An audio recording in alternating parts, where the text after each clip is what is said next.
Hey everybody, what's up? Today I wanted to talk about bronzers and my favorite bronzing products and different ways I apply them to get like different levels of glow, I guess, whether it be a more subtle sun-kissed glow or maybe you just want to go all in and kind of go for a very deep bronzed, back from the beach, back from vacation type of look. One of the lighter, more natural bronzers that I have that I really like is my Mercier Dune bronze, and it just comes in this ombre compact, and this is what the actual bronzing powder looks like. And I really like this one because it's really warm, but it's not too dark. You can barely even, I don't know if you can see that little swatch, but it's just a nice soft tan color, and it's great for the winter months.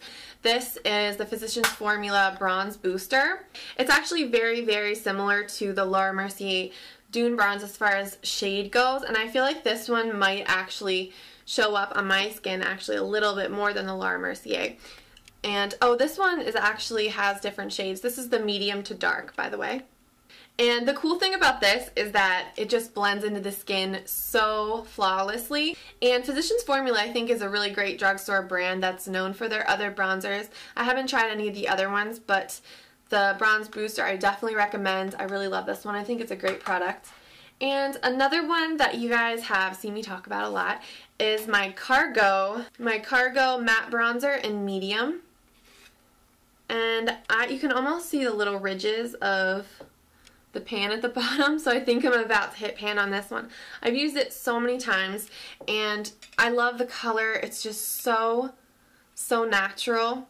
It's just like the perfect natural buff color, and you could even use this as, this would be pretty as just a summertime blush as well. If you do have like darker, medium to darker skin, there's also, I believe there's a light, medium, and dark shade in the matte bronzers from Cargo. So if you're going for subtle, generally you want to use like a larger, fluffier brush. That's going to, when it comes to blush, face products, eyeshadow, generally that's a good rule of thumb to go by. So when I just want a nice sheer wash of the product, I'll use a brush like this Duo Fiber F50, and it's just a really fluffy, wispy brush, so it doesn't put down a lot of product, and there's like dust coming out. It doesn't put down a lot of product, but it allows you to build up, so you can get a deeper look as well if you just kind of layer with this one, or just a regular old powder brush. This is a large powder F30, and yeah, so either of these will give you that kind of a look. And I kind of apply it to 4 spots, like the hollows of my cheeks on both sides. So 1, 2, then my temples, 3, 4. I don't really count out loud like that. Then I just connect them like that. Or you could think of doing like a backwards, well not a backwards, but like a 3 shape and an E shape. And then I make sure to connect under my jaw and buff it into my hairline as well. And if you're using a lighter color with a fluffier brush, it's going to be way more forgiving, so I'm not really precise about it. So that's pretty much what I do all winter long, just to get a very, like a barely there warmth to my skin. And I was using the Cargo Medium Matte Bronzer, by the way, I forgot to mention that.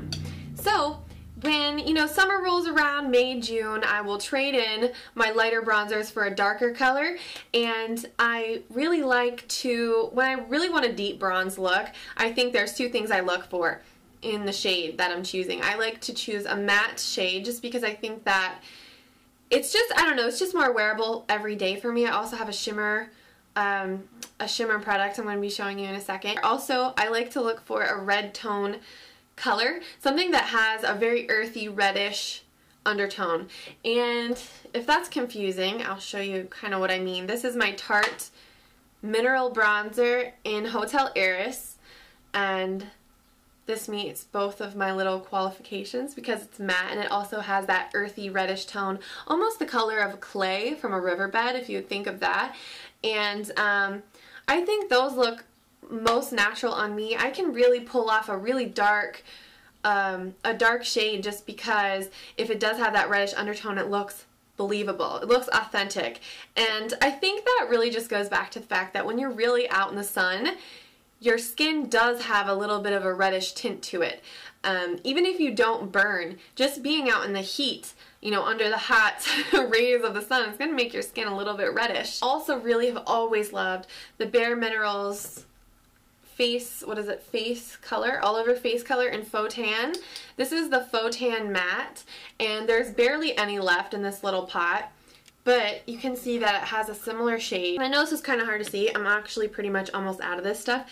But you can kind of see how it has that earthy reddish undertone, which I really like. That's just a personal preference, but you know, it might be something that you find would work for you as well. The cool thing about this is literally all the product you would need for your entire face. This is has such great payoff, and a little goes a very, very long way. I think a lot of people would say when going for a really tropical look, you know, really like a darker look, I guess, that you would want to use an even fluffier brush because it goes on lighter. I actually like to switch to a smaller, more dense brush just because I think that it's easier to control where you're placing the product. And if I do end up having too much on the end of my brush, I won't have you know, I won't have that color all over my face. With a larger brush, it would get a little out of control. So this is what I've been using to apply this lately. Actually, I've been using both of these brushes. This is the powder brush, the Teddy Bear powder brush from Too Faced, and this is a powder blush F10 brush from Sigma. So with these darker shades, a lot of times I'll just apply them the same exact way I do with a lighter bronzer, just that same like 3 shape around the outer edges of my face like that. Or you can do what I like to do when I want that just rescued from a desert island look, as I like to call it. And you can layer this, you know, on top of some color you've already applied. You can do this by itself. You can really do, you know, whatever you want. I'm going to be using the Tarte Mineral Bronzer to show you guys. And all I'm going to do here is just trace a V from the temple to the top of my cheekbone. I hope you guys can tell the transformation that's taking place. I mean, it should be subtle. You know, you don't want to really go crazy with this or anything. The key to this is definitely just tracing that V around the outer edge of your eye like that, connecting from your temple to the top of your cheekbones, like I said, and yeah, just think about drawing like a V around both of your eyes, and it really does frame your face. It gives your face some lift, and it does look like the sun has just been beating down on you from the highest point in the sky because it's just hitting the top of your cheekbones and your temples. I think there's always a place for a nice shimmery bronzer, and if you're really nervous about trying it, I think that this is a great one to try because it's inexpensive. This is a hard candy baked bronzer, and you can find this at Walmart. They have a bunch of different colors. This is the Hard Candy Baked Bronzer in Tropics 130. So you can see the shimmer going on in this one, and it's one of those like marbleized, almost like a mineralized skin finish type look to it.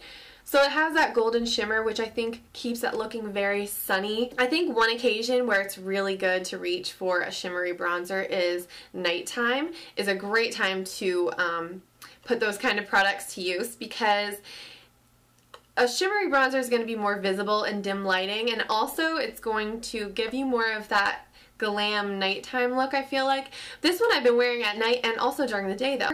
So what I'll do is I'll just apply it more where I would actually apply a blush normally, kind of on the apples of my cheeks. And I'll be careful not to bring it too far forward because any kind of a shimmer product for me really accentuates my pores. So I'll just kind of stop right here and just tap it along the top of my cheekbone. So the last thing I'm going to show you is actually a cross between a blush and a bronzer. So if you want a really low maintenance option in the summertime, this is a really cool idea. And you don't have to look for this exact product. You can look for this kind of thing in other products. But anyway, this is the Cargo Beach Blush in Miami Beach. But this is Miami Beach. They have a bunch of different shades, and the cool thing about this is they have the bronzer color incorporated, more of like a blush color in the center, and even a highlight on this end here. So it's really nice because it's almost like 3 steps in one. My favorite way to apply this is to use an angled brush, and this is the F40 angled contour blush brush that I use all the time in my videos. Kind of sweep it into the product like that. So you have like the highlighting powder at the top where the brush is going to sweep over the top of your cheekbones, you know, the blush in the middle and the bronzer at the bottom. So what happens is when you go to apply it to your cheeks, it's like perfectly placed. And I've really grown to love this color so much. This is definitely a more wearable version of a shimmer blush bronzer. So anyway, thank you guys so much for watching this video. I hope you guys are having an amazing start to your summer, and I will talk to you guys really, really soon. Bye.